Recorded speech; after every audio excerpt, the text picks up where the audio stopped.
Hello everyone, welcome to पाठशाला 365 channel. साथियों, आज की जो हमारी वीडियो होने वाली है ये हमारे upcoming IBPS RRB PO prelims के बारे में होने वाली है, क्योंकि एग्ज़ाम के एडमिट कार्ड आ चुके हैं और हम काफ़ी टाइम से अपने एग्ज़ाम की प्रिपरेशन कर रहे हैं। तो अभी हम इस वीडियो में जानेंगे कि हम अगले 14 दिन में अपनी प्रिपरेशन को किस तरह से कर सकें और किस तरह से अपनी प्रिपरेशन को हमें करना चाहिए ताकि हमारा एग्ज़ाम श्योर शॉर्ट ये निकल जाए।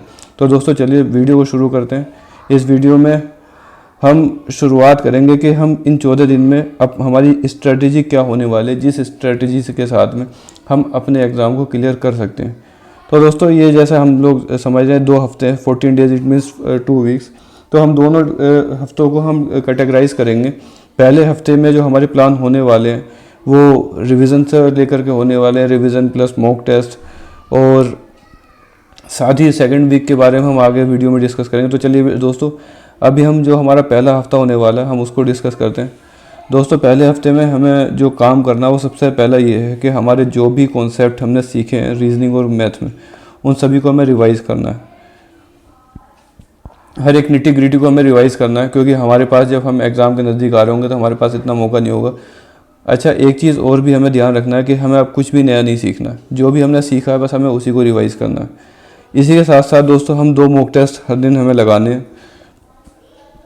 कोई भी एग्ज़ाम के लेवल के मॉक टेस्ट ले लेने और वो हमें लगाने हैं। ये ध्यान रखें मॉक टेस्ट का लेवल ना ही बहुत ज़्यादा डाउन लो हो, ना ही बहुत ज़्यादा हाई हो, क्योंकि बहुत सारे बच्चे ऐसे होते हैं जो हाई लेवल का मॉक टेस्ट ले लेते हैं लेकिन एग्ज़ाम को मॉक टेस्ट को सोल्व करने के बाद में वो सारे के सारे डिसअपॉइंट हो जाते हैं और उनका कॉन्फिडेंस लेवल लूज़ हो जाता है। तो आप कोशिश करिएगा कि मॉक टेस्ट आपके एग्ज़ाम के लेवल के हों।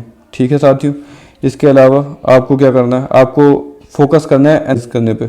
आपके मॉक टेस्ट को एनालाइज करने के ऊपर आपको फोकस करना है और ज़्यादा से ज़्यादा एफर्ट आपको एनालाइज करने के ऊपर अपने देने हैं और लगाने हैं। ठीक है दोस्तों, अब आगे हमें क्या करना है, अब करना यह है कि हमारे जो भी सेक्शंस हैं, सेक्शंस तो हमारे इस एग्ज़ाम में 2 ही होने वाले हैं, रीजनिंग और क्वांट। दोस्तों हमें जो एनालाइज करना है वो क्वेश्चंस को एनालाइज करना है। एनालाइज हम किस तरह से करेंगे, वो हम इस तरह से करेंगे कि हम वन शॉट में सारे के सारे क्वेश्चंस को एक बार विजिट कर लेंगे। हमें ये आइडिया लग जाएगा कि कौन सा क्वेश्चन किस जगह पर एग्ज़ाम के अंदर मौजूद है। ठीक है, फिर उसी हिसाब से हम उन क्वेश्चंस को अटैम्प्ट करेंगे। इससे ये हमारे लिए आसान हो जाएगा कि हम इजी क्वेश्चन पहले कर पाएँ और डिफ़िकल्ट क्वेश्चंस को हम बाद के लिए छोड़ दें। वरना बच्चे इस तरह से फंस जाते हैं कि डिफ़िकल्ट क्वेश्चन को शुरुआत में ही लेकर के बैठ जाते हैं और फिर उसमें जाकर वो फंस जाते हैं और इन द एंड होता ये है कि उनका टाइम बर्बाद हो जाता, कॉन्फिडेंस लेवल लूज़ हो जाता और वो फिर रिज़ल्ट ख़राब हो जाता। ठीक है, तो इससे बचने के लिए हमें पहले एक बार क्वेश्चंस को नज़र में ले लेना है कि भी कौन सा क्वेश्चन हमारा कहाँ पर है, उसी हिसाब से फिर हमें क्वेश्चंस को अटैम्प्ट करना है। अच्छा, हमें पेपर की जो शुरुआत करनी है वो ईजी क्वेश्चन से शुरुआत करनी है। अगर आपको रीजनिंग सेलेक्ट करनी है पहले तो आप रीजनिंग से शुरू कर लो। अगर आपको क्वांट करना है तो आप क्वांट से शुरू कर दो, लेकिन हमें सबसे पहले करना ये है कि हमें ईजी क्वेश्चंस करने हैं। ईजी क्वेश्चन करने से फ़ायदा ये होगा कि आपके मिनिमम टाइम में मैक्सिमम क्वेश्चन अटैम्प्ट हो जाएंगे। आप सपोज करिए कि आपने रीजनिंग से ही शुरुआत किया। ठीक है, रीजनिंग के आपने इनिशियली सिलॉक्स ले लिया और इनइक्वालिटी,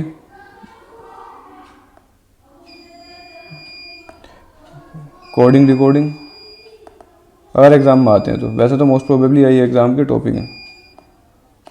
ठीक है, आप अगर ये तीनों टॉपिक से भी अगर शुरुआत करते हैं एग्जाम में तो 5 क्वेश्चन सिलॉक्स से 2 मिनट में, इनइक्वालिटी के 5 क्वेश्चन 2 मिनट में और कोडिंग डिकोडिंग के 5 क्वेश्चन 3 मिनट हद मैक्सिमम 2 से 3 मिनट। तो आपके 2 2 4 3 7 मिनट में 15 क्वेश्चन बन जाएंगे, 6 से 7 मिनट में। रिमेनिंग आपको करने होंगे फिर 40 क्वेश्चन। उसके लिए आपके पास जो रिमेनिंग टाइम है, आपने जो भी सेक्शन को अलॉट किया होगा वो बचेगा। ठीक है, अब साथियों एक जो बहुत इंपॉर्टेंट चीज़ है जिसका आपको सभी को ध्यान रखना है वो आप अभी से प्रैक्टिस में अपने लेकर के आइएगा कि आप हर एक क्वेश्चन को देखिएगा, उसमें अगर कहीं आप टाइम को कम कर सकते हो तो आप वो करना सीखिए, क्योंकि इसका बड़ा इंपॉर्टेंस है। हम लोग सभी कॉम्पिटिटिव एग्ज़ाम को दे रहे हैं और हमारा एग्ज़ाम डिपेंड करेगा नंबर ऑफ अटैम्प्ट जो हम सही बना रहे हैं। तो अब इस चीज़ को आप देखिएगा होता क्या है कि ये जो पॉइंट है ये बहुत इंपॉर्टेंट है, और जो भी बच्चे टॉप करते हैं या फिर जो भी बच्चे सेलेक्ट होते हैं वो सभी इन बातों का बहुत ध्यान रखते हैं। इसमें करना ये है, आप इस तरह से सपोज करिए कि अगर आप 5 सेकंड एक क्वेश्चन पर बचा रहे हैं, ये 5 सेकंड का मैंने एक एवरेज ले लिया, या फिर आप ऐसा करिए कि स्टैंडर्ड मैंने 5 सेकंड ले ली। हो सकता है कि आप किसी क्वेश्चन में 20 सेकंड भी बचा लें, किसी में 15 भी बचा लें, लेकिन हमने एक स्टैंडर्ड मान लिया। अगर 5 सेकंड भी किसी क्वेश्चन में अगर आप बचा पाते हो तो इसको देखते हैं कि किस तरह से ये अफेक्ट करेगा हमारे पूरे एग्ज़ाम के ऊपर। एग्ज़ाम में हमारे 80 क्वेश्चन हैं, 5 सेकंड हमने हर एक क्वेश्चन पे बचाया, तो हमारे टोटल हाथ में आए 400 सेकंड्स। अब 400 सेकंड्स का मतलब हुआ 6.66 मिनट्स। इतने मिनट हमारे पास एक्स्ट्रा हो जाएंगे। 6.66 मिनट का मतलब आप कम से कम 5 से 10 क्वेश्चन आराम से बना लोगे। जब 5 से 10 क्वेश्चन आराम से बना लोगे तो मेरे दोस्तों 10 नंबर आप अपने कंपटीटर्स से बहुत आगे हो गए। 10 नंबर का कंपटीशन का मैं मतलब ये है कि आप कम से कम लाखों बच्चों से आगे पहुंच चुके हैं। तो ये बहुत इंपॉर्टेंट पॉइंट है, आप इसको ज़रूर ध्यान रखिएगा। अब एक पॉइंट हो रहा था दोस्तों कि बहुत सारे बच्चे कहते हैं कि हम अपने सेक्शंस में स्विच करते रहे लगातार, कभी एक बार क्वांटिटी के क्वेश्चन कर लिए, कभी रीजनिंग के क्वेश्चन कर लिए। पहले हमने रीजनिंग के कुछ क्वेश्चन बना लिए आसान आसान, फिर क्वांटिटी के आसान आसान क्वेश्चन बनाने के लिए पहुंच गए। तो क्या ये करना सही है? ये करना मेरे दोस्तों बिल्कुल गलत है। ऐसा बिल्कुल मत करना। इसका मैं रीज़न आपको बता दूं क्यों। ऐसा इसलिए कि आप जो भी सपोज करिए रीजनिंग से शुरू कर रहे हैं, रीजनिंग में आपने कुछ टॉपिक बना लिए, कुछ क्वेश्चन बना लिए। क्वेश्चन बनाने के बाद में आप सीधा क्वांट पे स्विच कर गए। हो सकता है क्वांट में आप डी आई बनाने लग रहे हैं, या हो सकता है अर्थमेटिक का क्वेश्चन बनाने लग रहे हैं, या हो सकता है आप नंबर सीरीज बनाने लग रहे हैं। मैं ये नहीं कह रहा ये सारे टॉपिक टफ है। हो सकता है आपके पास कोई डिफिकल्ट क्वेश्चन मिल गया, आप रश में गए वहाँ पे क्वांट में और आपको डिफिकल्ट क्वेश्चन मिल गया, आप वहाँ पे स्टक कर गए। तो होगा ये कि आपने सपोज करो 2 से 3 मिनट बर्बाद कर दिए और आपका क्वेश्चन फिर भी नहीं बना। या वाइस वर्सा, अगर आपने क्वांट से शुरू किया और आप गए रीजनिंग पर, रीजनिंग में आप पजल लेकर के बैठ गए, पजल पर आप फंस गए, तो आपका 2 से 3 मिनट जो आपने रीजनिंग में वेस्ट करे उसका आपको नतीजा मिलेगा 0 मार्क्स और आपका टाइम वेस्ट। फिर आप रश करके पहुंचोगे क्वांट में। क्वांट में जाकर के आप फिर कोई क्वेश्चन उठाओगे, आप उसको बना लोगे, फिर रश करके रीजनिंग पे आओगे। जब आप दोबारा रीजनिंग पे आओगे तो आपका कॉन्फिडेंस लेवल लूज हो जाएगा। तो कहीं ना कहीं कॉन्फिडेंस लेवल आपको 100% जो है अटेम्प्ट करने में आपको दिक्कत करेगा, या आपका 100% एफर्ट लगाने में आपको दिक्कत करेगा। आपको एग्ज़ाम के अंदर हर एक क्वेश्चन को पहले ही सेलेक्ट कर लेना है। एग्ज़ाम पे जैसे ही आपने नज़र डाली, आपने पहले ही डिसाइड कर लिया किस क्वेश्चन पे आपको कितना टाइम लगाना है। ठीक है, ये चीज़ आएगी आपकी प्रैक्टिस से। आप इस चीज़ को एक दिन में नहीं सीख सकते, आप अपनी प्रैक्टिस से इस चीज़ को सीख सकते हैं। आपको जैसे लॉक्स में 2 मिनट लगाने हैं, कोडिंग डिकोडिंग में 3 मिनट लगाने हैं, या जैसे भी चीज़ें हैं, DI में 2 मिनट लगाने, 2.5 मिनट लगाने, तो इन सारी चीज़ों को आप प्रैक्टिस से पहले सीख लेंगे। तो आपको ये काम बिल्कुल नहीं करना, स्विचिंग बिटवीन द सेक्शंस बिल्कुल नहीं करना। आप पहले ही अपना डिसाइड कर लीजिएगा आपको क्वांट से शुरू करना है, रीजनिंग से शुरू करना है। उन सभी टॉपिक्स को नज़र मार लीजिए कौन कौन से टॉपिक्स आपके एग्ज़ाम में पूछे गए, फिर उन्हीं के हिसाब से आपको टाइम अपना इम्पार्ट कर देना है। ये टाइम की कैलकुलेशन आप पहले प्रैक्टिस में सीख लीजिए कि किस टॉपिक पर आपको कितने मिनट लग रहे हैं, तो सेम टाइम आपका एग्ज़ाम में भी लगेगा। जब आपने अपने एक टास्क पूरा कर लिया, रीजनिंग का पूरा कर लिया, क्वांट का पूरा कर लिया, फिर आप जो है दूसरे सेक्शंस पर जाओ। इससे आप अपने टाइम को एफिशिएंटली यूटिलाइज कर सकते हो और मैक्सिमम क्वेश्चंस आप अटेम्प्ट कर सकते हो। ठीक है, अब रीजनिंग का बात करेंगे साथियों। अब हम दोनों सेक्शंस की बात करेंगे। रीजनिंग के अंदर हमारे पास 40 क्वेश्चंस हमसे पूछे जाने वाले और 40 क्वेश्चंस ही हमसे क्वांटिटेटिव एप्टीट्यूड के पूछे जाएंगे। हमें क्या करना है, हमें रीजनिंग को कम से कम टाइम में ख़त्म करना है। फिर भी कम से कम टाइम का मतलब ये है कि हमें 21 से 22 मिनट में रीजनिंग ख़त्म कर देनी है। हमारे पास टोटल 45 मिनट्स होने वाले हैं। एग्ज़ाम का लेवल तो बहुत ज़्यादा डिफ़िकल्ट नहीं होगा, मॉडरेट टाइप का एग्ज़ाम का लेवल होगा। तो हमें 21 से 22 मिनट में मैक्सिमम हमें कोशिश करनी है, अटैम्प्ट कर लें 35 to 40। जो भी हमारे हो जाए मैक्सिमम वो हमें अटेम्प्ट कर लें 21 टू 22 मिनट्स में। साथ ही साथ क्या करना है, इसके अलावा जो हमारा रिस्पेक्टिव टाइम बचेगा, कितना बचेगा, 23 टू 24 मिनट्स, ये हमें देना है क्वांट को। ठीक है। अब रीजनिंग के डिफरेंट क्वेश्चंस डिफरेंट टॉपिक्स इसमें पूछे जाएंगे। सिलॉक्स हो गया, ब्लड रिलेशन हो गया, direction sense, coding decoding, coded inequality, input output, puzzle and seating arrangement, और कुछ मिसलेनियस क्वेश्चंस। तो इसमें आपको इसी फ्लो के साथ आप जा सकते हैं या इस फ्लो को ऊपर नीचे भी कर सकते हैं। ये जो टॉपिक्स हैं ये आसान टॉपिक्स हैं, आप आराम से ही ना कर लेंगे, सबको आराम से कर लेंगे। तो इन टॉपिक्स से आप पहले शुरुआत कीजिएगा ताकि आप शुरू के 10 मिनट में 25 से 30 क्वेश्चन आप बना पाओ। 10 मिनट में 25 क्वेश्चन ऐसा बच्चे बनाते हैं, यह कोई डिफ़िकल्ट चीज़ नहीं है। ठीक है। और नेक्स्ट के आपके जो 10 से 11 मिनट बचे, इसमें आप 15 क्वेश्चन, या फिर अगर हो सकता है कि इन क्वेश्चंस में कुछ क्वेश्चन डिफ़िकल्ट हो तो आप कम से कम कोशिश करिएगा कि शुरू के 10 मिनट में आप 20 क्वेश्चन बना लें। 10 मिनट में 20 क्वेश्चन ये मिनिमम आपको बनाने, तभी आप नेक्स्ट जो है 11 मिनट में या 12 मिनट में आप अगले 20 क्वेश्चन बना पाएंगे। टारगेट हमें रखना है पूरे 40 क्वेश्चंस का, हमें 40 क्वेश्चन बना कर आने, रीजनिंग में भी और क्वांट में भी, क्योंकि साथियों कंपटीशन बहुत ज़्यादा डिफिकल्ट है आज के टाइम में, और हमें टारगेट रखना है 100% क्वेश्चंस का और 100% एक्यूरेसी के साथ में, क्योंकि हमें श्योर शॉर्ट सिलेक्शन लेना है। तो हम बीच में कहीं लिंगर नहीं कर सकते और ना ही हम इसके साथ कॉम्प्रोमाइज़ कर सकते।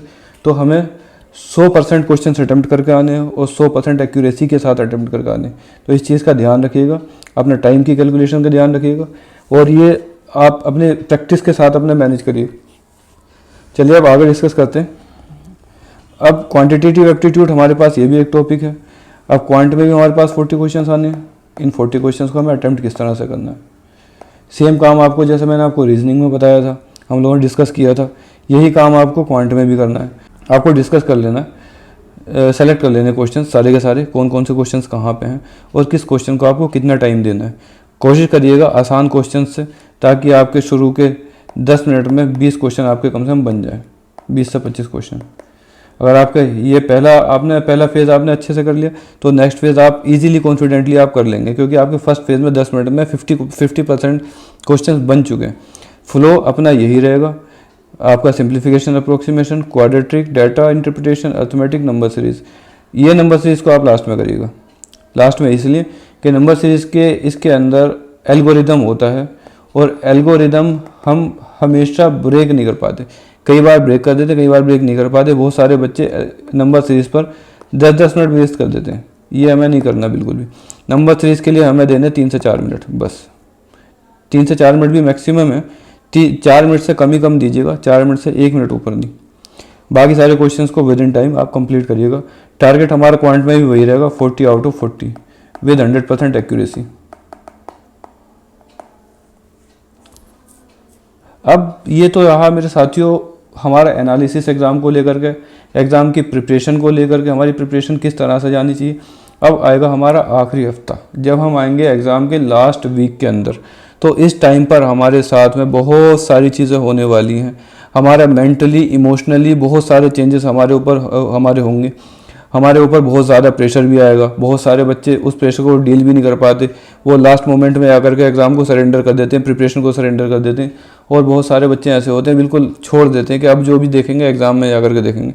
ये काम हमें बिल्कुल नहीं करना, हमें अपनी फेज़ वाइज स्टडी करनी है। हमने फर्स्ट वीक में एनालिसिस कर लिया बहुत गहराई के साथ में, हमने रिवीजन कर लिया। अब जो सेकंड वीक होने वाला है हमारा, इस वीक के अंदर सिर्फ और सिर्फ हम लोग प्रैक्टिस करेंगे, प्रैक्टिस एंड प्रैक्टिस। अब हमें खुद को तैयार करना है मैच के लिए, जो हमारा फाइनल एग्ज़ाम में होने वाला है मैच। तो हमें इस वीक के अंदर कम से कम 3 से 4 मॉक टेस्ट पर डे देने हैं, और इन मॉक टेस्ट में हम अपनी वीकनेस को पहचानेंगे, हमारी वीकनेस कहाँ पर है, और उनको हम अगले मॉक टेस्ट में किस तरह से रोक सकते हैं, या उन वीकनेसेस को हम स्ट्रॉन्ग किस तरह से बना सकते हैं। ये सारे के सारे हमें देखना पड़ेगा। अपने अंदर का जो आपका वॉरियर सोया हुआ उसे जगाइए और हर एक मॉक को आप बीट करिए। कुछ ऐसा करिए जैसा कि आपने कभी पहले किया ना हो। तो मेरे दोस्तों, अब होगा क्या, जब आप मॉक टेस्ट दे रहे होंगे तो आपके मार्क्स भी वेरी करेंगे एग्ज़ाम के लेवल को लेकर के। वो कभी किसी दफ़े आपके एग्ज़ाम 70 मार्क्स के आसपास आएंगे, किसी बार आपके मार्क्स जो 60 के आसपास आएंगे। तो ये मार्क्स आपके ऊपर नीचे होते रहेंगे, लेकिन साथियों मार्क्स इंपॉर्टेंट चीज़ नहीं है। इंपॉर्टेंट चीज़ है ये परसेंटाइल। ये क्यों इंपॉर्टेंट है? परसेंटाइल का मतलब ये है कि आपकी जो पोजीशन है उन सारे बच्चों में जो भी एग्ज़ाम दे रहे हैं या मॉक टेस्ट दे रहे हैं, उन लोगों में आपकी पोजीशन कहाँ पर लाई कर रही है, किस जगह पर। तो ये चीज़ बता दी परसेंटाइल। सपोज करिए आपके अगर 95.1 परसेंटाइल आया, तो डैट मीन्स कि आप टॉप 4.9% लोगों में शामिल हैं। इसका मतलब ये हुआ टॉप 4.9% लोगों में शामिल है, 95.1% लोगों से आप आगे हैं। और आप इस बात का आप इस तरह से अंदाज़ा लगाइए, अगर सपोज़ करिए कि आप टोटल 5000 बच्चे एग्ज़ाम देने वाले हैं और टॉप 5% में भी अगर आप आ रहे हैं, तो 5% का मतलब वो आपकी 250 रैंक होगी। इतनी होगी ना? हाँ, 250 रैंक आउट ऑफ 5000। अगर आप एग्ज़ाम देने वाले हो 50,000, 2500, 5 लाख हुए तो 25,000, 10 लाख हुए तो 50,000। ये आपकी होगी रैंक। तो दोस्तों अब आप इसी बात से समझिए, वैकेंसीज कितनी होती हैं? 5,000 या 7,000। आपकी पोजीशन कहाँ पर है? 50,000। अगर आपका परसेंटाइल आता है 95 टेस्ट में, मैं ये नहीं कह रहा कि सभी बच्चों का लेवल जो एग्ज़ाम देने के लिए जाएंगे एक सा होगा, लेकिन फिर भी हमें अपने आप को लीस्ट के लिए प्रिपेयर करना है और वो सिचुएशन के लिए प्रिपेयर करना है। तो अपने रैंक को आप ज़रूर देखिए और आप अपने परसेंटाइल को ज़रूर देखिए। कोशिश करिए कि आपके परसेंटाइल 99 to 100 आने चाहिए हर एक मॉक टेस्ट में, मतलब आपसे ऊपर कोई ना हो। ये आपका क्वेस्ट पर डे प्रिपरेशन का होना चाहिए।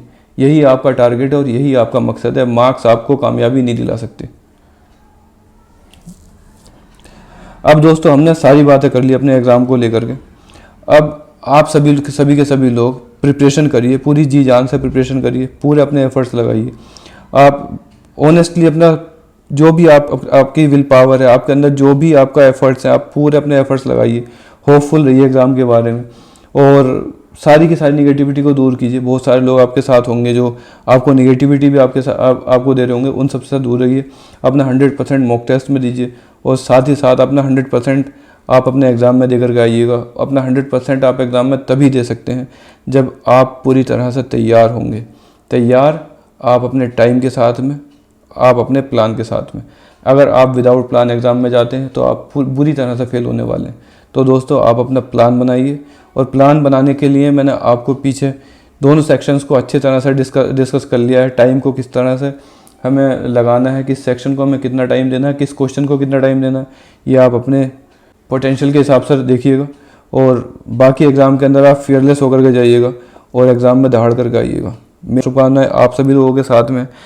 मैं उम्मीद करता हूँ आप सभी लोग अच्छे से एग्ज़ाम देकर के आएंगे और हम अगली वीडियो में साथियों फिर मिलेंगे।